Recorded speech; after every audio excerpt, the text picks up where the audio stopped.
안녕하십니까. 불교 도장 깨기의 여자 고광입니다. 오늘은 저번 시간에 삼학 중에 계학을 공부하고 정학과 해학에 대해서는 다 설명하지 못했는데요. 이번 시간에는 정학과 해학에 대해서 설명해 드리도록 하겠습니다.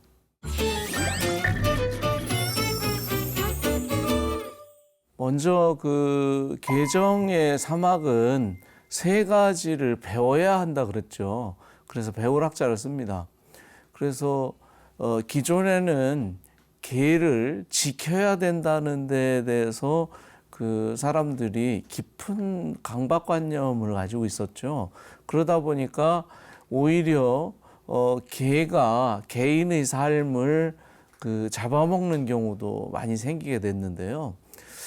그게 이제 계율을 지키는 것이 극단적으로 나아가다 보면 깨달음과 관계없이 계 지키는 데 더 열중하게 되는 상황이 벌어집니다. 이 계를 과연 지켜야 될 것인지 말아야 될 것인지에 대한 생각 없이 무조건 지킨다는 것에 대해서 매몰되다 보니까 여러 가지 이제 부작용이 생겼죠. 그래서 부처님은 되도록이면 계율이라고 하는 것은 왜 지켜야 되는지에 대한 이유를 스스로 알아야 된다고 말씀하셨던 거죠. 그래서 계율은 배워야 된다 이렇게 말했던 거죠.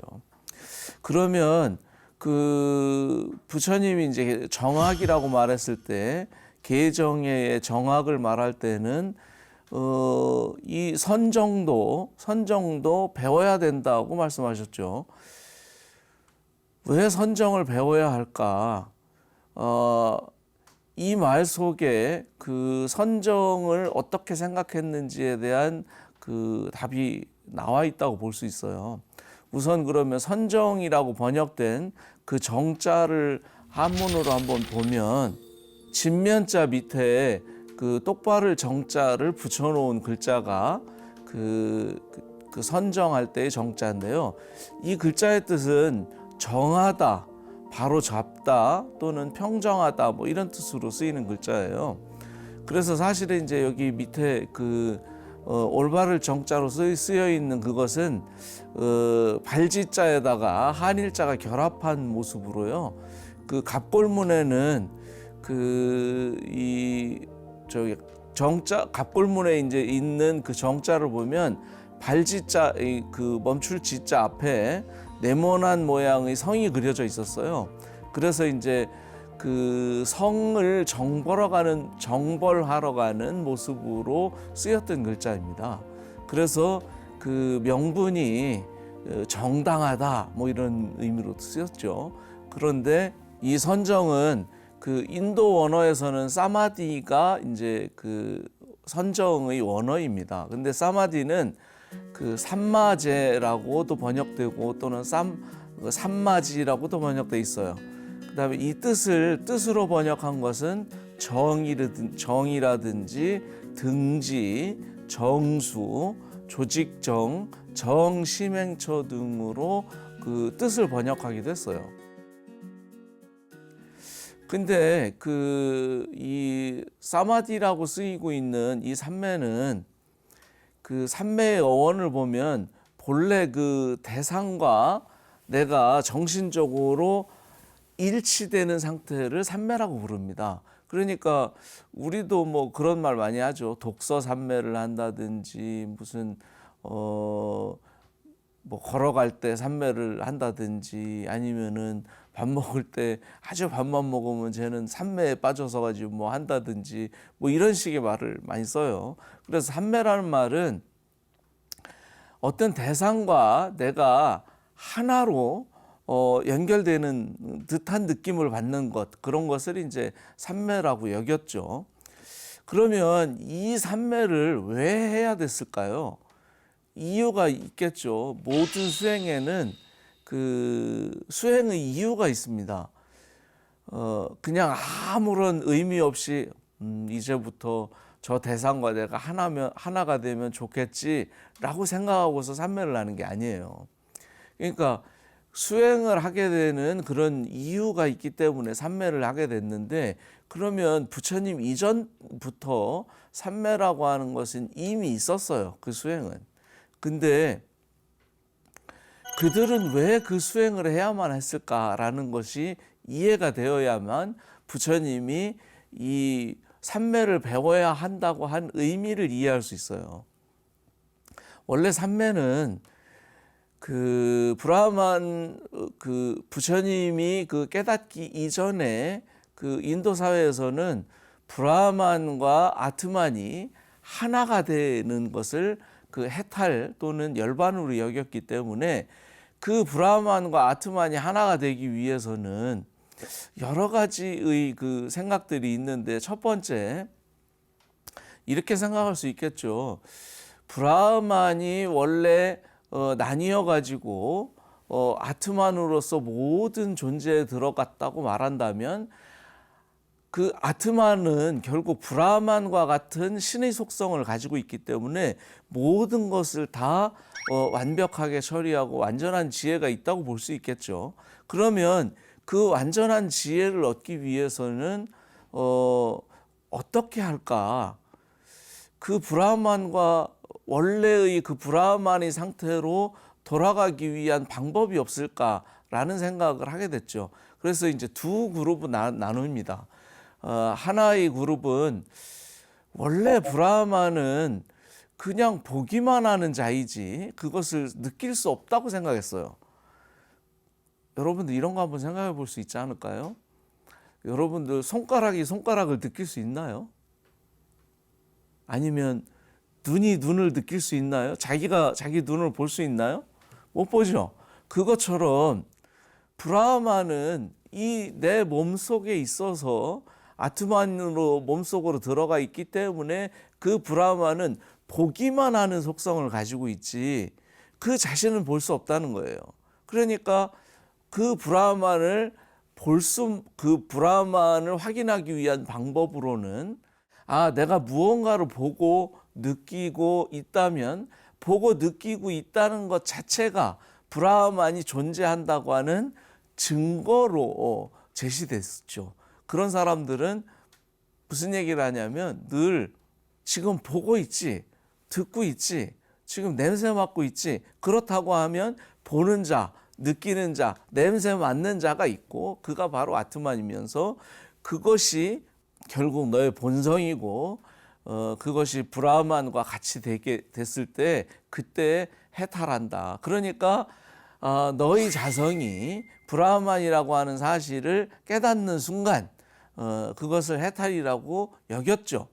그런데 이제 또 다른 그룹에서는 그 브라만을 느낄 수 있다고 생각한 자들도 있었어요. 그 사람들은 어떻게 생각했냐면 이런 거 있죠. 우리가 이 세상에 태어나서 얻어진 감각이 그 눈, 코, 입, 귀라고 하는 감각기관이 생겼잖아요. 그렇죠? 그러면 눈, 코, 입, 귀라고 하는 감각기관이 생겼는데 그 눈, 코, 입, 귀를 움직이기 위해서는 마치 그 우리가 그 자동차를 운행하듯이 자동차에는 여러 가지의 기능들이 있는데 그 기능을 움직이게 하는 것은 운전자의 힘이지 기능 자체가 움직이는 건 아니잖아요. 그러니까 그 기능을 움직이게 하는 힘이 브라흐만에게 있기 때문에 아트만에게 있기 때문에 그 아트만을 발견하기 위해서는 원래 그 가지고 있는 아트만의 기능을 발견하기 위해서는 뒤에 후천적으로 얻어진 그 기능들이 제거돼야 된다고 생각했어요. 그러기 위해서는 어떻게 해야 되냐면 우리는 이 세상에 태어날 때 눈, 코, 입, 귀, 몸, 혀라고 하는 5가지의 감각기관이 내재되게 되죠. 태어날 때. 그래서 그런 감각기관을 통해서 눈을 통해서 보고 귀를 통해서 듣고 코를 통해서 냄새 맡고 입을 통해서 맛보고 몸을 통해서 느껴지니까 이 후천적으로 느껴진 이 감각을 버리면 순수하게 그 보기만 하는 그 기능으로서의 아트만의 기능이 그 활성화될 거라고 생각한 거죠. 그러면 그러기 위해서 가장 좋은 방법은 뭐냐면 우리의 감각을 나중에 생긴 감각을 멈춰야 됩니다. 그래서 이제 그래서 이 사람들이 생각한 것은 뭐냐면 감각 기능을 멈추는 작업을 하는 것을 그 사마디라고 여겼어요.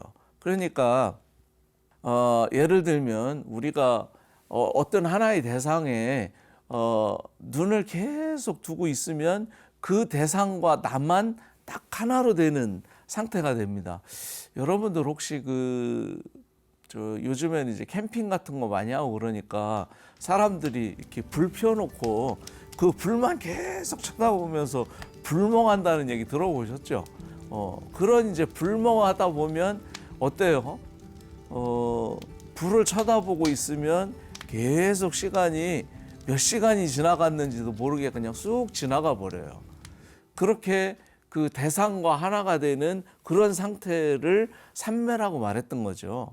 그래서 그 삼매는 지금 이제 우리가 불멍한 것은 그 대상을 놓고 했는데 어떤 때는 되다가 어떤 때는 안 되고 그러잖아요. 그런 게 아니라 언제나 그 대상을 갖다 놓고 하게 되면 언제나 그 대상을 집중하고 바로 그 상태로 들어갈 수 있도록 성취를 합니다.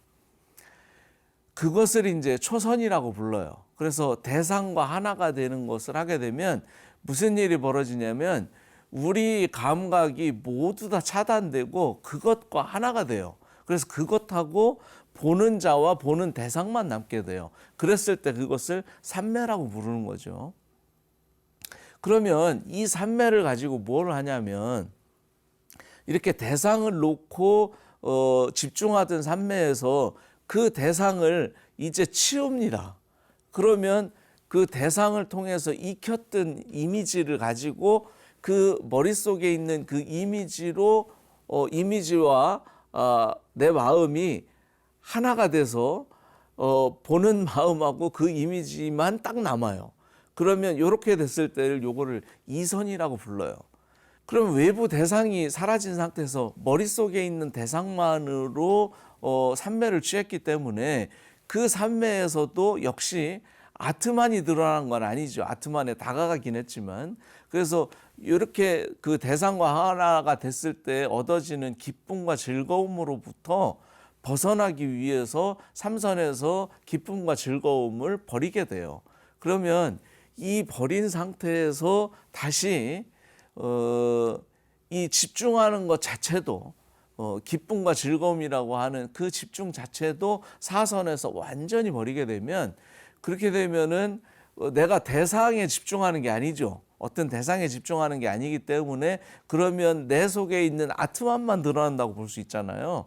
그러면 그 아트만만 드러났을 때에 그 아트만은 지금 현재는 그 브라흐만과 같은 능력을 가지고 있지는 않죠. 그래서 이 브라흐만과 같은 능력을 발휘하기 위해서 공간 확장을 하죠. 이 세상의 모든 것은 다 브라흐만이 생산한 공간이라고 볼 수 있겠죠. 그러니까 브라흐만이 만들어낸 그 공간처럼 내 아트만도 브라흐만과 같은 능력이 있기 때문에 공간 확장 능력이 있을 거라고 생각하는 거예요.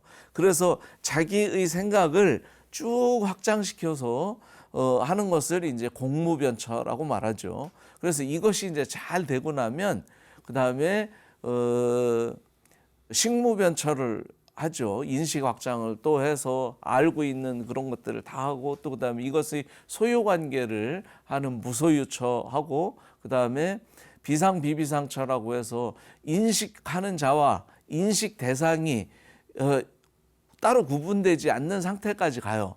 왜냐하면 브라흐만이 세상을 만들었기 때문에 인식하는 자와 인식 대상이 따로 있을 수가 없겠죠. 그래서 이 두 가지가 완벽하게 하나처럼 느껴지는 상태로 가기 위한 수행 방법이 선정 수행이었어요. 그래서 이 수행은 사실은 기존의 수행자들이 그 브라흐만을 확인하기 위해서 했었던 일종의 수행 형태죠. 그래서 요런 것으로부터 이런 수행을 부처님은 이제 처음에 출가해가지고 일주일 동안 비상비비상처 정까지 경험하고 난 다음에 이것을 한다고 해서 깨달음이 얻어지는 것도 아니고 해탈이 되지 않는다는 사실을 확인했어요. 왜냐하면 항상 그 상태에 들어가 있을 때는 굉장히 좋아요. 여러분들이 삼매를 경험하게 되면 굉장히 편안하고 기쁨이 자동적으로 생기거든요. 그래서 그 기쁨은 우리가 세속에서 무언가를 얻었을 때 느끼는 기쁨과는 아주 좀 다른 경험이에요. 그래서 상당히 독특하고 그 기쁨을 다시 한번 누리고 싶은 마음이 굉장히 들 정도의 그 유혹이 있습니다. 그럼에도 불구하고 문제는 선정에 들어가 있을 때는 참 좋은데 선정에서 나오면 아무것도 바뀐 게 없다는 거예요. 제 아무리 좋은 상태에 있다고 하더라도 선정으로부터 나오는 순간 아무것도 바뀐 게 없어요. 여전히 배고프고요. 여전히 힘들어요. 그래서 그 상태를 계속해서 유지할 수 없다는 거죠. 또 한 가지 문제는 뭐냐면 그렇게 앉아있는 상태로 평생 살 수도 없는 거잖아요. 그러면 그 상태에서 만약에 해탈을 하려면 어떻게 해야 되느냐 이렇게 물었을 때 그 스승들이 한 말은 그런 거였죠. 그 상태에서 죽어야 그런 선정의 상태에서 계속 살아가고 그게 그런 이제 브라흐만과 같은 해탈이나 열반이 이루어진다 뭐 이런 식으로 말하니까 그러면 죽어가지고 거기에 간 사람이 있는지를 확인할 수가 없잖아요. 누군가가 그걸 확인할 수 있다면 한번 목숨 걸고 해볼 만도 한데 그렇지도 않다면 이건 쓸데없는 짓일 수도 있죠. 그래서 이제 부처님은 확인되지 않는 그것을 근거로 해서 이 목숨을 버릴 수는 없다. 부처님이 출가한 목적은 번뇌로부터 벗어나기 위해서 출가한 것이지 죽고 나서 어디 좋은 곳에 가기 위해서 한 것은 아니거든요. 그런 의미에서 이 상태로 계속해서 해나간다고 해서 완전한 깨달음이 이룰 수 없다는 결론을 내렸죠. 그래서 이 선정의 상태를 근거로 해서 보면 이런 선정은 부처님이 굳이 가르치지 않아도 이미 외도들이 가르치고 있는 선정이었기 때문에 굳이 그것을 배우라고 말할 필요는 없겠죠. 그런데 부처님이 말한 선정은 이런 선정이 아니었기 때문에 이거는 배워야 되는 거예요. 그러면 부처님이 외도의 선정을 경험했을 때 그 선정을 버리게 된 이유가 선정으로부터 나오는 선정이었기 때문에 그래서 불완전했고 그것 때문에 해탈할 수 없다고 생각했는데 그러면 부처님이 제자들에게 가리킨 선정은 당연히 출정이 없는 선정이겠죠. 그래서 부처님의 선정은 출정이 없습니다. 이것은 이제 부처님이 열반을 어떻게 정의했는지를 보면 이해할 수 있는데 뒤에 삼법인을 설명할 때 다시 한번 설명하겠지만 간단하게 말하면 열반은 부처님이 정의한 열반은 죽어서 어느 다른 곳으로 가서 사는 그런 열반이 아니에요. 그렇기 때문에 부처님은 열반을 적정이라 그랬어요. 번뇌가 사라진 상태를 열반이라 그랬지 수행을 해가지고 어떤 열반의 상태에 도달하는 게 아니에요. 이런 이제 잘못된 생각들로부터 벗어나면 그러면 괴로움이 동시에 사라지기 때문에 그런 선정을 말할 때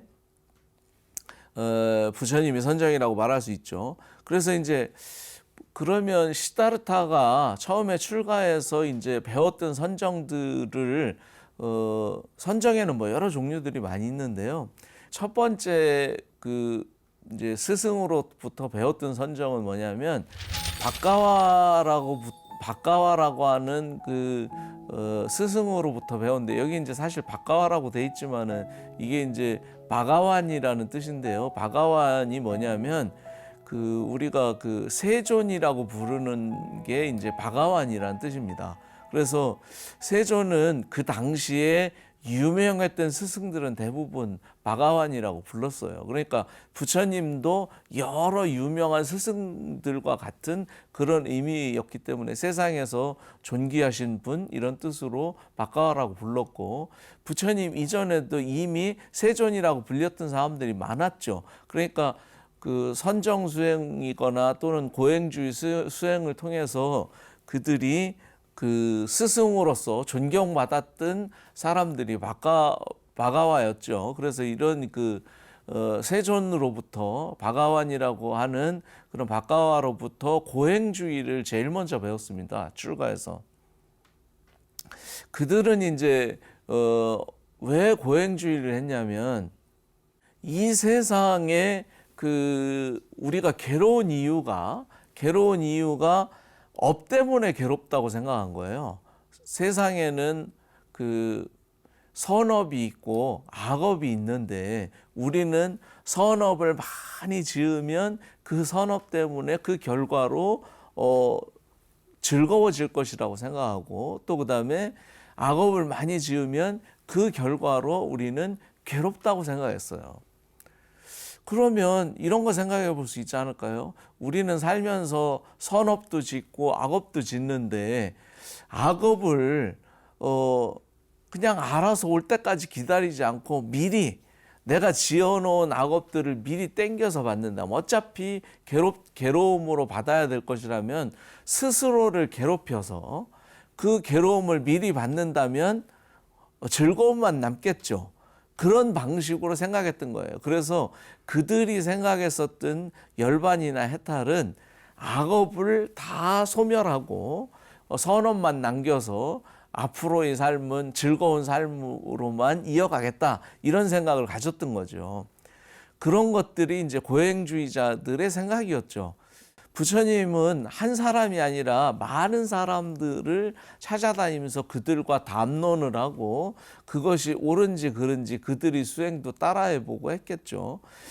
그런 많은 고행주의자들을 만나서 스승으로 삼아서 공부를 했고, 두 번째 만났던 수행자는 알라라 깔라마라고 하는 사람인데, 조금 전에 선정 수행을 말하면서 무소유처정에 대해서 잠깐 얘기했었죠. 그러니까 공무변처, 식무변처, 그다음에 무소유처를 경험하게 돼요. 그러니까 식을 확장하게 되면 나중에는 공간과 시간과 또 의식 확장이 다 이루어지고, 그러고 난 다음에 이 소유의 문제를 생각하게 돼요. 그러니까 브라만과 아트만이 있을 때 브라만과 아트만은 소유의 관계가 될 수가 없겠죠. 그러니까 무소유처를 생각하게 되는 거예요. 그러니 이제 결국은 누가 무엇을 소유하는 게 아니라 브라만이 세상을 창조하고 그 속에 아트만으로 들어갔으니까 그건 소유의 관계가 아니겠죠. 그래서 누가 무엇을 소유한다고 하는 생각으로부터 벗어나는 거, 이게 이제 무소유처정인데요. 그런 무소유처정을 얻었던 수행자가 이제 알라라 깔라마였죠.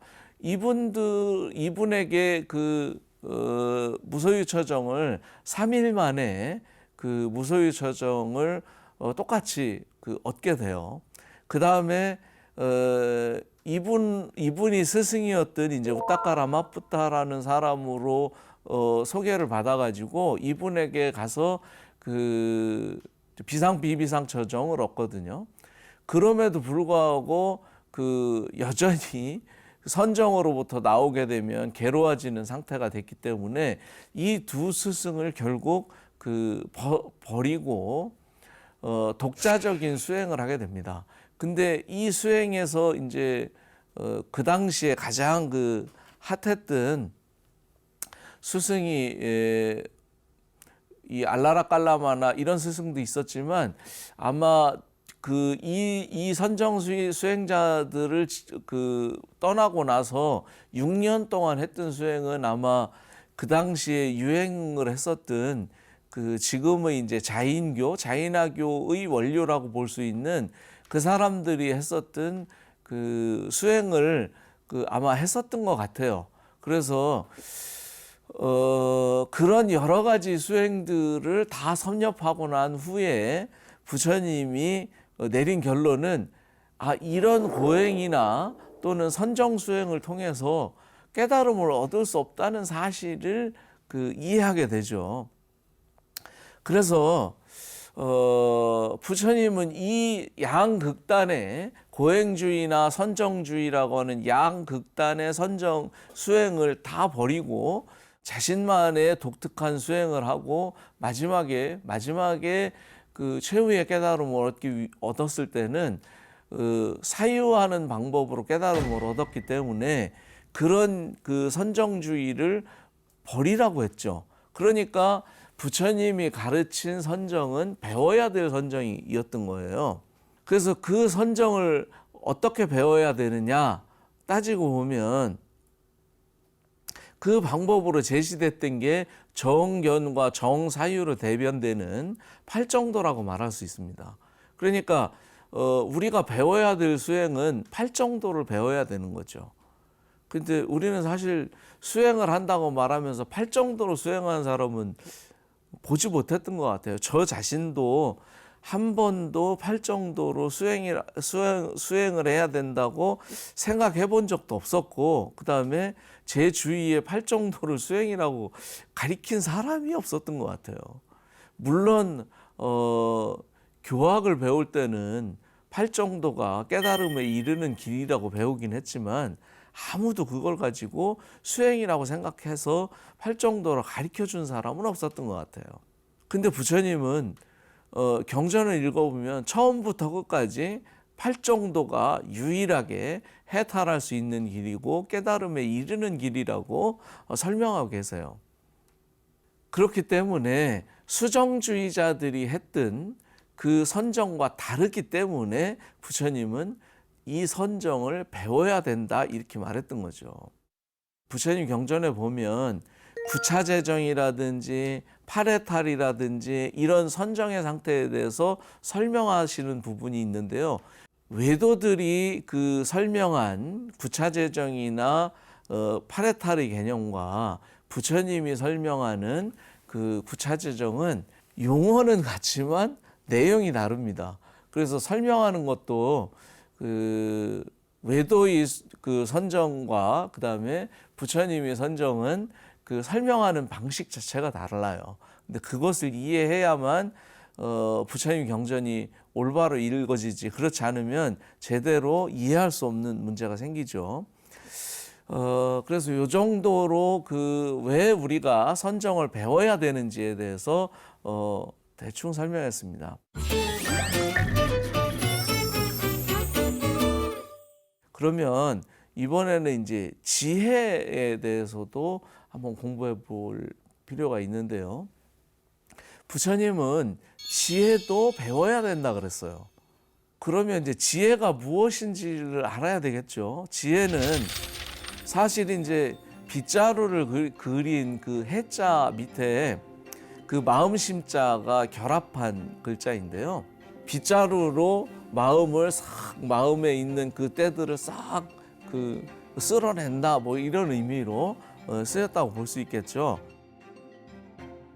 그래서 이 그 지혜라고 하는 글자의 원어는 그 프라주냐라고 하는 그 산스크리트의 단어인데요. 이것을 이제 그 속어로는 빠냐라고 부르고 또 빨리어로도 이걸 빠냐라 그러는데요.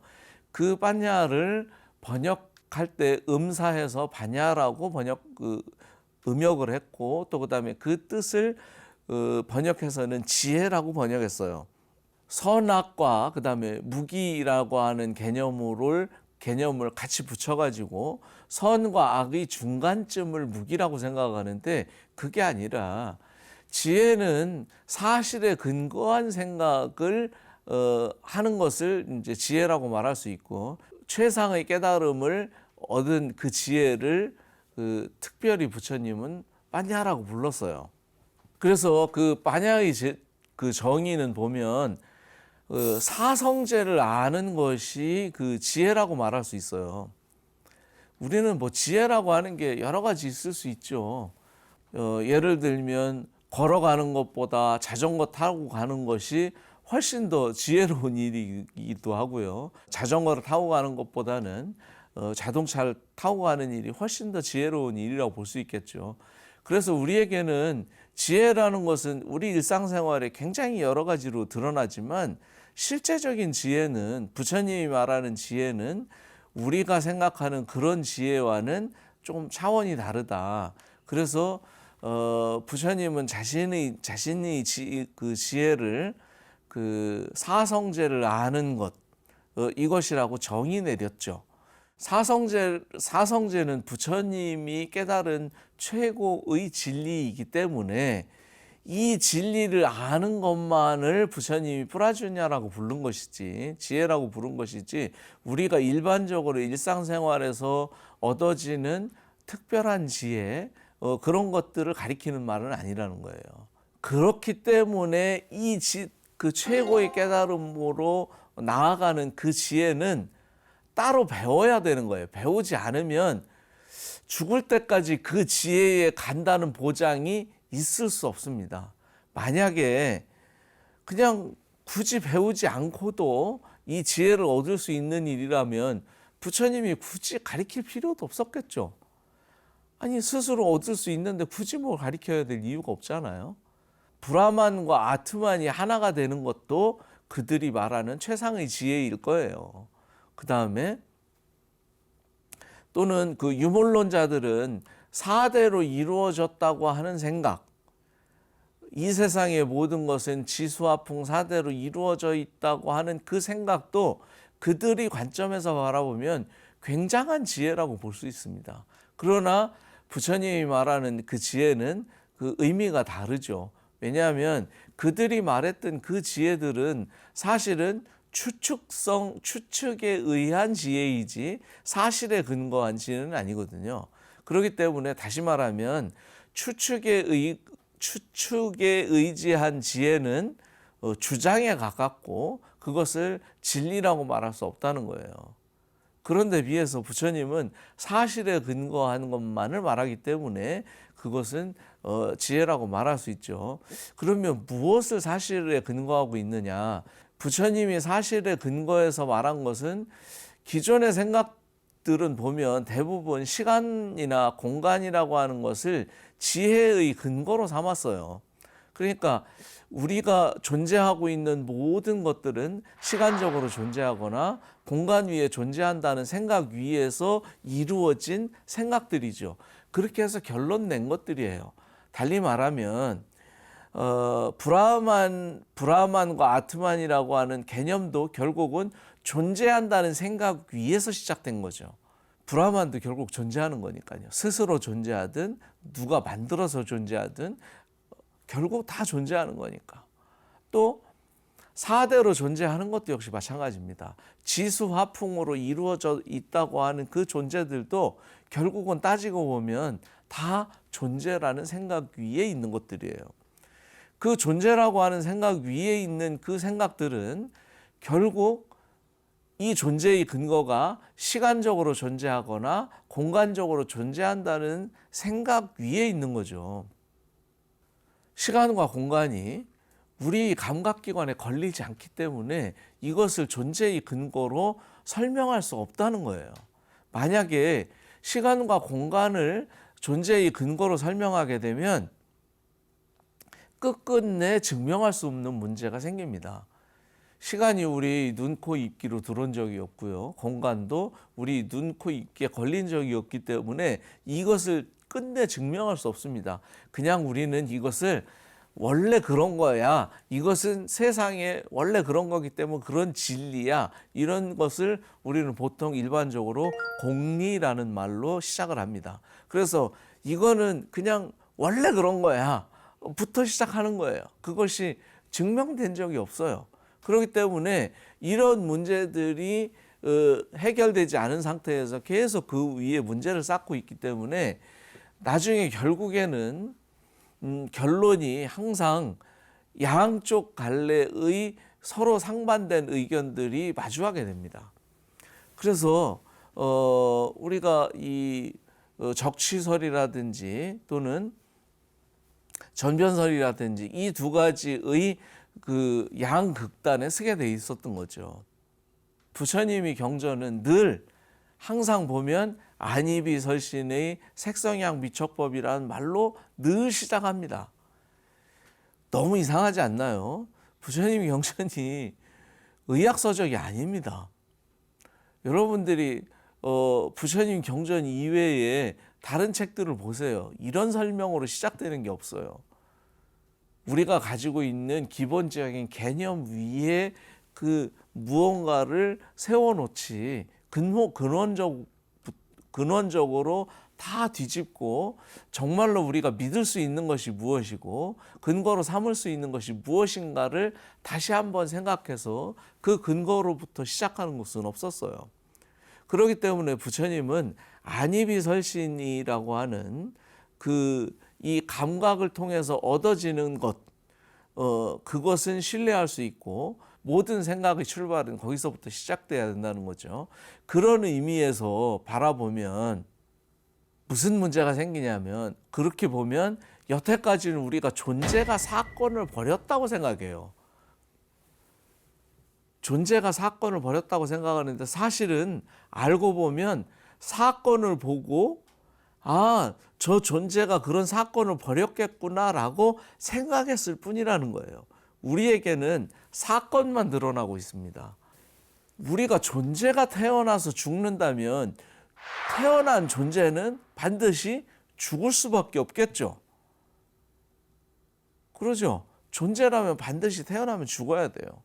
근데 사건이라면 우리 감각을 통과했을 때는 죽음이라는 사건이 드러나지만 감각이라는 사건을 통과하지 않으면 죽음이라는 사건이 사라져버리죠. 사건이면 사라지잖아요. 존재면 사라지지 않지만 사건이라면 사라져요. 자, 지금 내 눈앞에 뭐가 보이고 있어요. 근데 보이고 있는데 눈 뜨고 있을 때는 보이고 있지만 눈을 감아보세요. 눈을 감아보면 그 대상이 사라집니다. 왜냐하면 사건이기 때문에 사라지는 거죠. 그러면 이렇게 사라지는 사건이라면 태어남과 죽음이 동시에 묶여져 있는 사건이니까 이 사건이 사라진다고 하는 말은 달리 말하면 태어나고 죽는다고 하는 사실이 사라질 수 있다는 뜻이기도 해요. 존재라면 절대로 사라질 수 없습니다. 그래서 부처님은 여기에서 불사의 문이 열렸다 이렇게 말했던 거죠. 죽지 않는다는. 이것이 왜 그런지를 부처님이 그 깨달은 그 지혜를 배워야만 그 지혜의 상태로 나아갈 수 있어요. 그렇지 않으면 도저히 거기로 갈 수 없습니다. 그래서 이 지혜를 얻기 위해서 여러 가지 그 수행자들이 각각의 나름대로 노력을 하겠죠. 그래서 아까 얘기한 것처럼 외도 수행자들이 해탈과 열반을 얻기 위해서는 수정주의자들은 끊임없이 대상에 집중하는 힘을 길러야 되겠죠.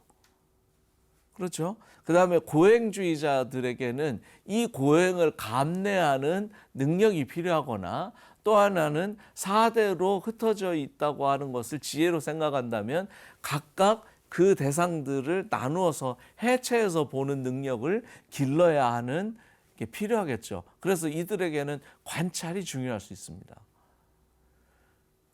또 그 자인화교 같은 경우에는 도덕 그 계율 지키는 것 자체가 굉장히 중요해요. 왜냐하면 계율을 지켜야만 업으로부터 그 해방될 수 있기 때문에 업으로부터 해방이 되어야만 순수한 영혼이 해방되어서 깨달음으로 나아갈 수 있기 때문에 해탈할 수 있기 때문에 그들에게는 계율을 지키는 것이 굉장히 중요한 일이 될 수 있다는 거예요.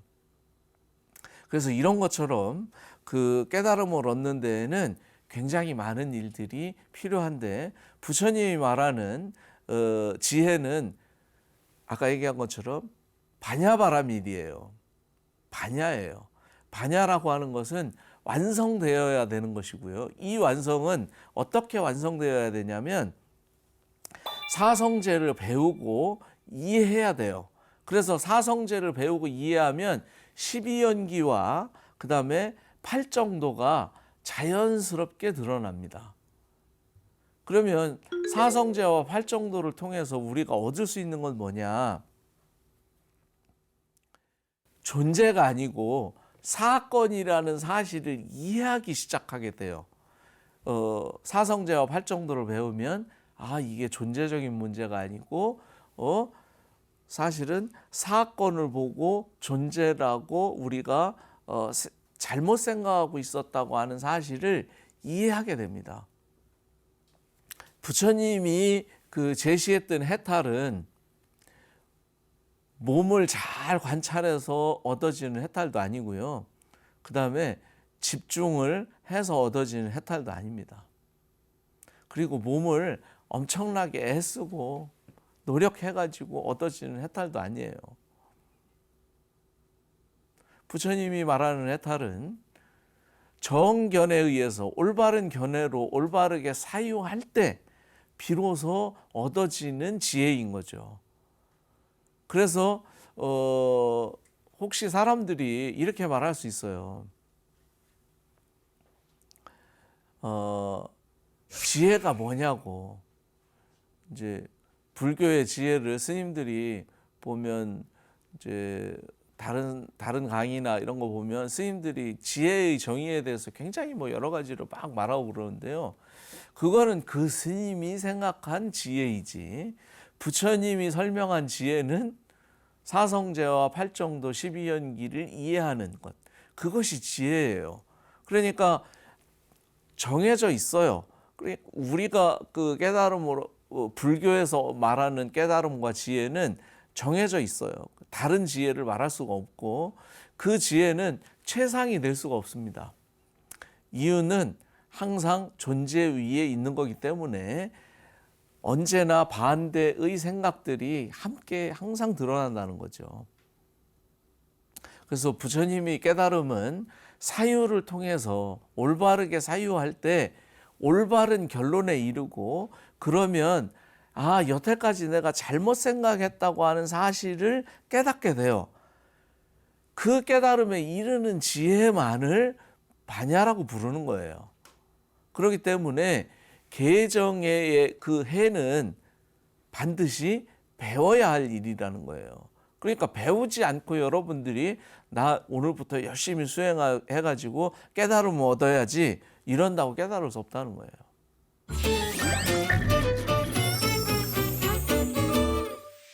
다시 말하지만 해탈로 이르기 위해서는 세 가지를 배워야 됩니다. 첫 번째, 계를 배워야 되고요. 두 번째, 선정을 배워야 됩니다. 그 다음에 세 번째는 지혜를 배워야 돼요. 이 세 가지를 배우지 않고는 결코 깨달음에 이를 수 없습니다. 여러분들 잊지 마시고 생각을 좀 바꾸세요. 계율은 지키는 게 아니고 배워야 되고요. 그죠?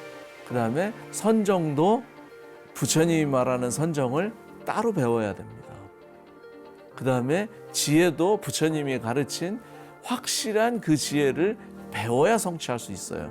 이 세 가지를 통해서만 여러분들이 해탈로 나아갈 수 있습니다. 그래서 부처님은 사막을 말씀하셨다는 것을 잊지 않으셨으면 좋겠습니다. 제가 이렇게 아주 길게 설명하는 이유는 이게 부처님의 가르침의 전부이고 골수이고 골자이기 때문에 그렇습니다.